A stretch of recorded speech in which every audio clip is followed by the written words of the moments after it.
এই বাংলাদেশ ইসলামের বাংলাদেশ, এই বাংলাদেশ কলেমার বাংলাদেশ।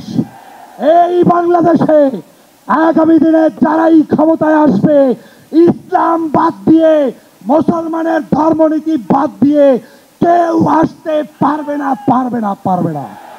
প্রিয় ভাইরা আমার, আজকের এই মহাসমাবেশ প্রমাণ করে বাংলাদেশে চরমনাইর পীর সাহেবের হুঙ্কার ছিল, আছে এবং থাকবে ইনশাআল্লাহ। তোমরা যারা সিংহের গর্জন শুনেছ, তোমরা যারা বাঘের হুঙ্কার শুনেছ, তোমরা এখন পর্যন্ত চরমনাইর পীর সাহেবের হুঙ্কার দেখতে পারো নাই। বাংলাদেশে নাস্তিকবাদী দালালদেরকে হুঁশিয়ার উচ্চারণ করে দিয়ে বলতে চাই, এই বাংলাদেশে আর কেউ চরমনাইর পীরকে চিনতে না পারলে 5ই আগস্ট শেখ হাসিনা চিনেছে এবং চেনার কারণে পালিয়ে গিয়েছে। অতএব এই দেশে ইসলামের বিরুদ্ধে ষড়যন্ত্রকারীরা হুঁশিয়ার হয়ে যাও। ইসলামী আন্দোলন বাংলাদেশ থাকতে বাংলাদেশে কোনো ইসলাম বিরোধী কর্মকাণ্ড চলতে দেওয়া যাবে না। এই বাংলাদেশ ইসলামের বাংলাদেশ, এই বাংলাদেশ কলেমার বাংলাদেশ।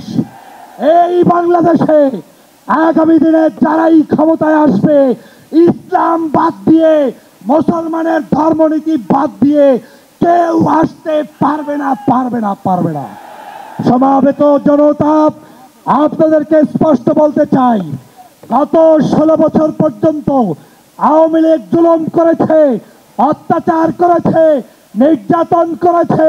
সেই নির্যাতন সহ্য করে যারা মাঝপথে রাজপথে আন্দোলন করেছে, তার মধ্যেই চরমনাই ইসলামী আন্দোলন ছিল কি ছিল না? যদি থেকে থাকে, সমবেত জনতাকে উচ্চারণ দিয়ে বলতে হবে, আগামীর বাংলাদেশটি ইসলামের বাংলাদেশ চান?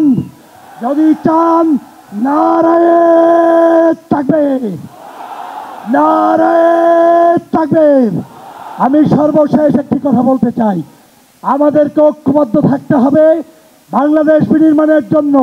পীর সাহেব চরমনাই যেভাবে উদ্যোগ নিয়েছে, যে আলেম ওলামা, সে যে মাসলাকের হোক, যে তরিকার হোক, যে আন্দোলনের হোক, সবাই মিলে কাঁধে কাঁধ মিলিয়ে বাংলাদেশের আগামী নির্বাচনে ইসলামের সপক্ষের শক্তিকে ভোট দিয়ে কারা কারা নির্বাচিত করতে চান, দাঁড়িয়ে তাকবীর দিতে হবে। নারায়ে তাকবীর।